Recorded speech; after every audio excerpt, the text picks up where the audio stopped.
I think we should touch this issue of metaphorical truth, because I think it still gets at the distance between us. Sure. Yep. And happily, this is your phrase that you have. I mean, you might want to. Do you want to prop up this phrase? Why not? Yeah. So the idea of metaphorical truth, which I think actually is the reconciliation between at least the points that you guys each started out with, is the idea that there are concepts which are literally false, that we can falsify in a scientific, rational sense, but that if you behave as if they were true, you come out ahead of where you were if you behave according to the fact that they are false. And so to call these things simply false is an error. In effect, the universe has left them true in some sense other than a purely literal one. And so religions would then, according to actually what you heard from both Sam and Jordan, religions would fall into this class of things. These are encapsulations of stories and prescriptions that if you follow them, irrespective of whether they literally describe the universe, you end up with certain advantages that you may not know why they are there, but nonetheless you are ahead of your you're ahead of your position if you were to navigate just simply on your perceptions. So right. That's the concept. Yeah, so I think there's a good analogy that you and I stumbled onto after we did a podcast together. You had an analogy about a porcupine that could shoot its quills, which many people balked at, but a listener gave us a better one, which was the idea that anyone who's worked with guns at all must have heard this admonishment to treat every gun as if it is loaded, right? And you actually, last night when I alleged that you believed in God, you corrected me. You said, no, you live as if God exists, right? And so this seems like there's a connection here.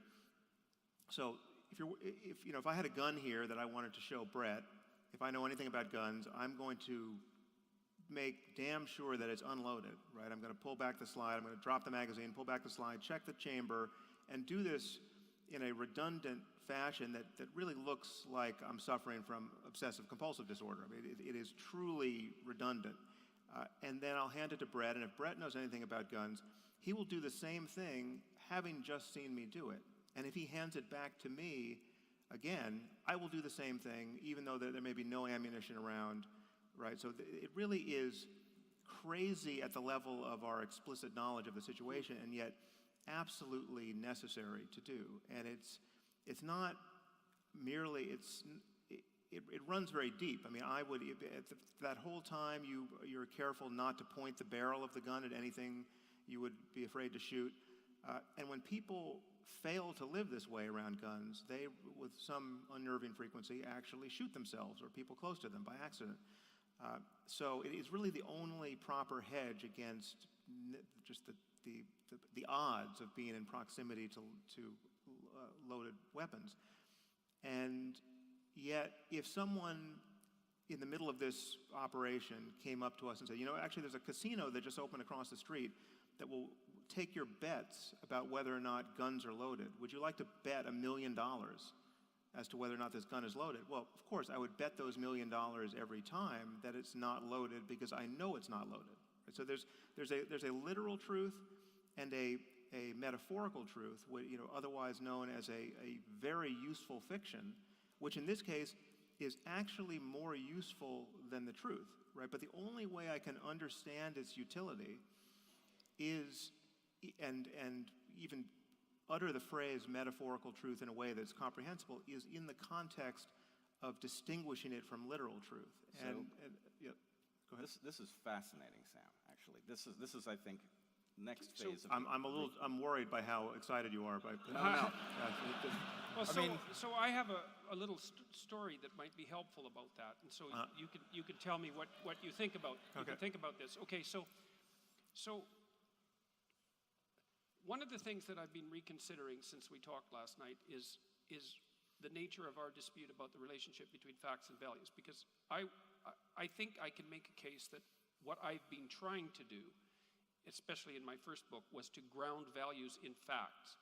But I'm not doing it the same way that you are exactly. So I don't want to make that a point of contention. So and I'll get to that in a moment. But with regards to this metaphorical truth, let me tell you something. You tell me what you think about this.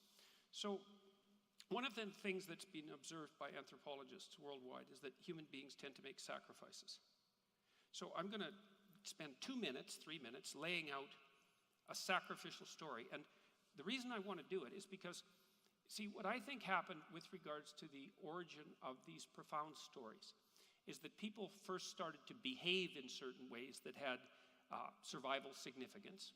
And that was selected for as a consequence of the standard selection practices. And so that was instantiated in behavior. And then because we could observe ourselves, because we're self-conscious creatures, that we started to make representations of those patterns and dramatize them and then encapsulate them in stories.